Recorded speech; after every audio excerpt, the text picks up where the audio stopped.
Aqui também a gente vê que nessa gravura aqui tem uma representação de dualidade. E a dualidade está presente em diversos povos e culturas ao longo de toda a história humana, por mais diferente e distante que elas estejam localizadas no planeta, em épocas diferentes.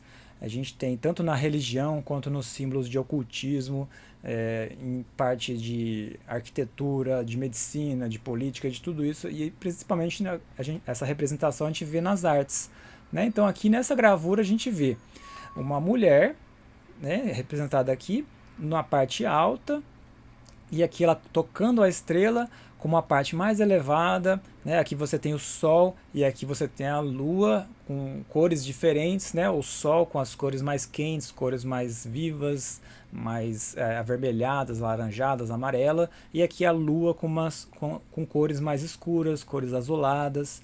E essa é uma representação de dualidade, né? O Sol como representando o calor e a Lua representando o frio.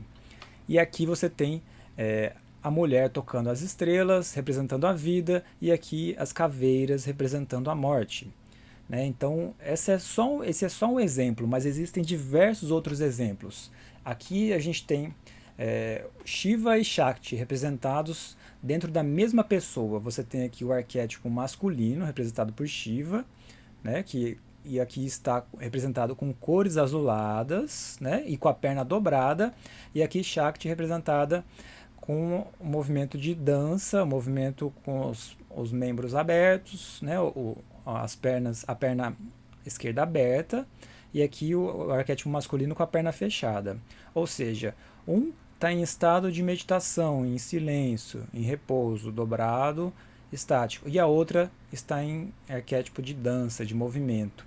Né? Então, masculino e feminino, cessar o movimento, inércia, quietude e outro movimento, dança, meditação em oposição à dança, movimento, tudo isso representado em uma figura só. Né? Você vê como em outro povo, em outro momento, na Índia, representando conceitos de dualidade, de pares de opostos complementares. Aqui também, de um lado você tem a fera, que é representada pelo leão, né, que caça, que é o predador, e de outro lado a presa, aquele que dá sustento, que dá nutrição, seja na forma de leite, carne, e aqui a fera, que é o devorador. Né? E da mesma forma aqui, separando pela metade, o arquétipo masculino, representado por Shiva, e Shakti, o feminino, representado aqui do outro lado.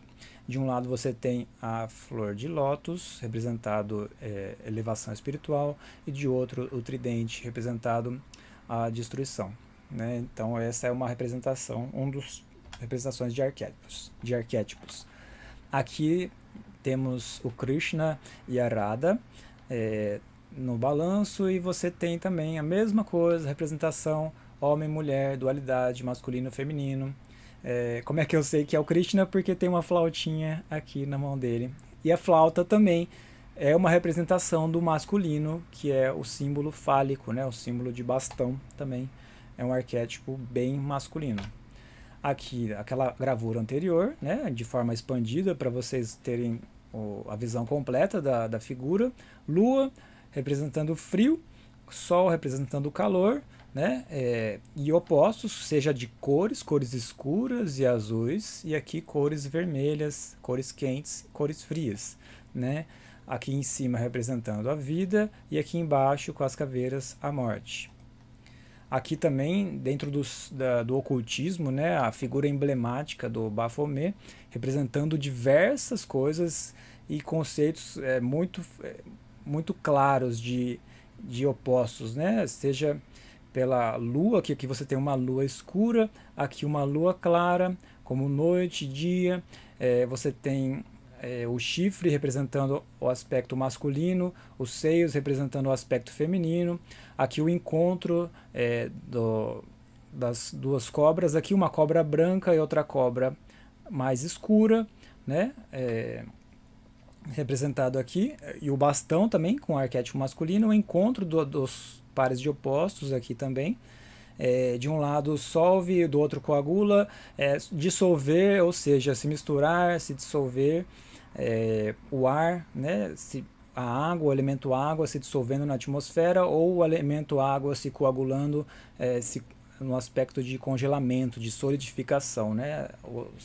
Tanto na química quanto na física a gente tem também muito frequentemente a questão dos opostos, né? As asas representando o elemento ar, né? E aqui não dá para ver tão bem, mas aqui tem escamas, né? Representando um peixe, ou o peixe representando o elemento água, né? Então toda essa simbologia oculta está presente, de um tempo diferente, de civilizações diferentes dentro do globo, do planeta, mas que representam dualidades, né? Aqui, a estrela de Salomão, você tem aquela estrela de 6 pontas, e de um lado você tem um triângulo branco, né?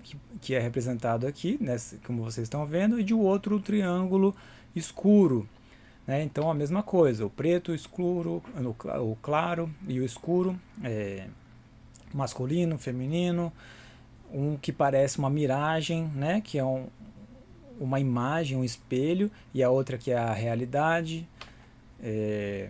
Da mesma forma, dentro da embriologia, da biologia, nós temos o círculo, que é representado pelo óvulo, a parte feminina, e a reta, representada pelo espermatozoide, a parte masculina. Outros exemplos de dualidade. Então, um conceito fundamental e primordial dentro do Yin e do Yang é de oposição complementar. Você só consegue entender um oposto se você conhecer o outro lado, né? Você só conhece o claro se você tiver também percebido a percepção do escuro, né? Você consegue ver a sombra a partir do momento que você tem luz incidindo em algum lugar. Você tem o masculino e o feminino.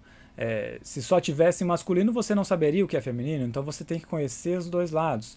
Você sente o calor e o frio, a percepção um em relação ao outro. Como é que você percebe a diferença entre calor e frio?